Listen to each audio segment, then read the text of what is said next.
Quick disclaimer before I start today's video, I am not a professional at putting harnesses into a car or harness bars into a car, but to the best of my knowledge and the knowledge of those around me who are professionals, I will show you how I put mine in my E36. I am very quickly finding there is an abundance of people on YouTube who have no business installing safety equipment, and by not having any business installing safety equipment, they, in turn, should not be teaching people to install safety equipment. Welcome back to another video. My name is Bailey if you are new to Horsepower and Pizza, and my name is Bailey if you're not new to Horsepower and Pizza. I have another upgrade for the E36 today. My stock seatbelts are not connected to anything. That's an issue. And you know, I was just gonna like drill that bolt out and screw these down to something, but I feel like that might not be our safest option. We're going to remove these stock seatbelts. I got Race Quip 5 points in silver. I have not had harnesses in any of my cars to this point. I thought it was probably the safer option than trying to do something sketchy with the OEM seatbelts. I think everybody will agree with me on that. You can make an argument that Race Quips may not be the best harnesses on the market, and you're probably right. I mean, they were not the most expensive, I can tell you that. But this whole car has kind of been budget built, safely built, but budget built, and I'd like to stick with that theme. We're dealing with some things up here. You already saw that in last week's video,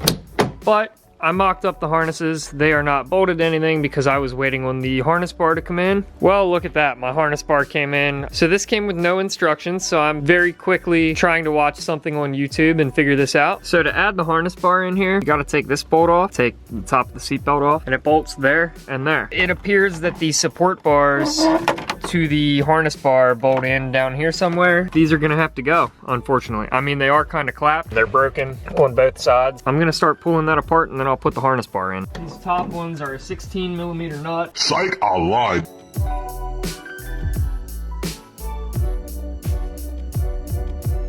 Once I pulled the seatbelt down on the passenger side, you pull the carpet down a little bit. There's a bolt right there. It is a 17mm hex. Pull that bolt out, pull this up from along the bottom side of the carpet. My car's a sedan. You open the front door, pull this trim back a little bit. There's a bolt right here. You'll be able to pull the seatbelt out. The bolt that's right here is an 8mm hex. You might have to pull this weather stripping out from the door frame a little bit. The bracket will come away like that.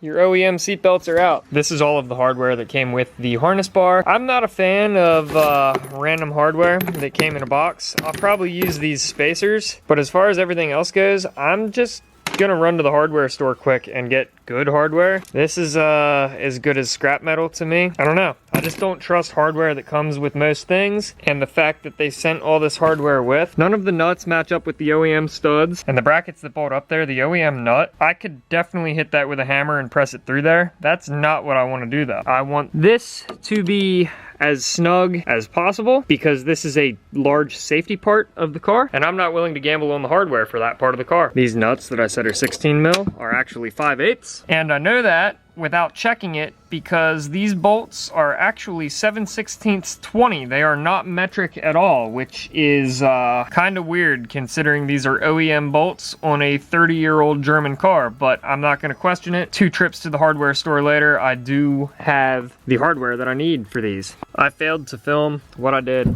However, I put these brackets on those studs, put a little bit of Loctite in there. These are Nylock nuts anyhow, but I like Loctite, so I put Loctite blue on everything. That's in there. It's in there on that side. I got these socket head cap screws at the hardware store as well. Loctite blue on that. Loctite blue on the new bolts down there. Loctite blue on these set screws. And everything is tightened up. This is very solid.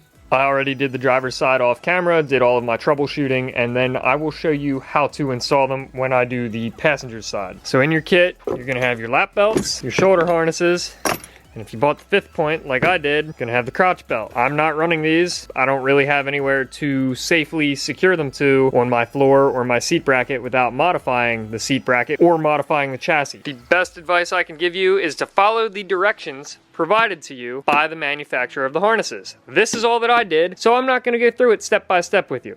follow these. You also get 2 silica gel packs, so either feed these to the neighbor kid or throw them out. The shoulder belts come with these connectors on the end. I took them off because I'm not bolting them to the floor. On the lap belts, I left them on the one side because I bolted it straight to the seat bracket where the stock seatbelt receiver would bolt, but for the side of the lap belt that goes closest to the door. Now you may not need these, but I did. I have an eye bolt. I have this clip style connector. It goes on the belt the same way, but it has a clip right there. And the eye bolt and the clip connector was just to maintain the proper angle of the belt through here, which will be shown on your installation guide. With this style connector on the lap belts, I could not bolt that to the floor securely. Therefore, one of the bolts that holds the seat bracket to the floor got replaced with an eye bolt, and then the clip connector goes straight onto that eye bolt. And I bought the harnesses and the clip connectors through Holley.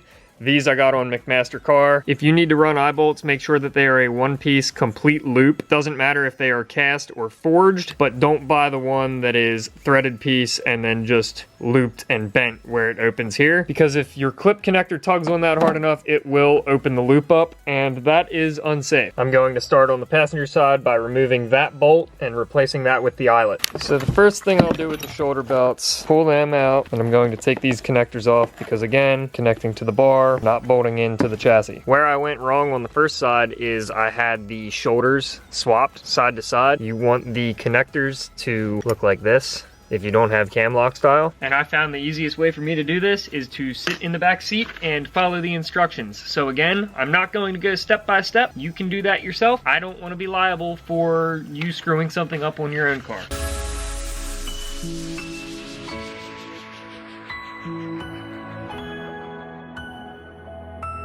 And you'll see I have a mismatch of lengths here. I played with the lengths. On this side, I got them very even, and I strapped myself into that seat, and I am in there tight. I'm happy with it. So I'll play with this and adjust it. So far, they're set up to start. I sent a bunch of pictures to one of my homies on Twitter to verify that I'm doing this right. So you may not see any of the footage to this point if he confirms that I did something wrong. I know this part is set up correctly, but as far as everything else, I don't play with safety. I installed the eye bolt on the door side of the passenger side. I made the angle of rotation the same as I did on the passenger side, so it's pointing in the same direction. I replaced the bolt-in style connection on that side of the lap belt with the clip connector that I bought, and I will install that next. That is now replaced. I'll feed that down through the seat hole and clip it onto the eye bolt right there, and that should give us the proper angle of the belt up through the seat hole. I made those Pizza Boy Metalworks seat brackets. Very happy with how they came out. And as expected, that gives me the angle that I want on that lap belt. The part of the floor bracket that I bolt the inside of the lap belt to, the head of the bolt that holds everything together actually sits tight against the transmission tunnel, so it's just easier to unbolt the seat bracket, and it gives me an opportunity to bolt check everything when I put it back together, that everything is tight and nothing is going to move. Pain is realizing that in order to remove the seat bracket, you actually have to undo everything that you just did. It's been a long day, man.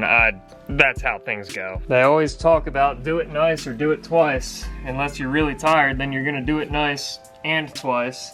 For my next trick, pull the seat out like this. Probably just pop the shoulder harnesses through there.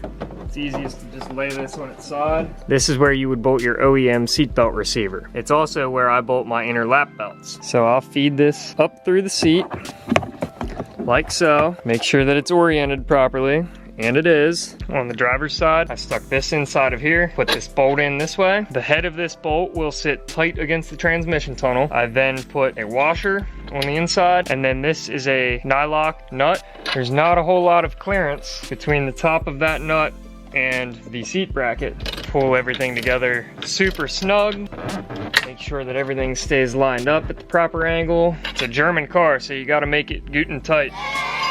So now I'll reinstall the seat. I use Loctite Blue on all of my seat hardware to make sure that everything stays snug. I'll still be able to get it apart if I need to. And then I'm going to adjust the slack on the shoulder belts, and I will zip tie all of the excess up on both sides. I've evened up the shoulder belts on the passenger side.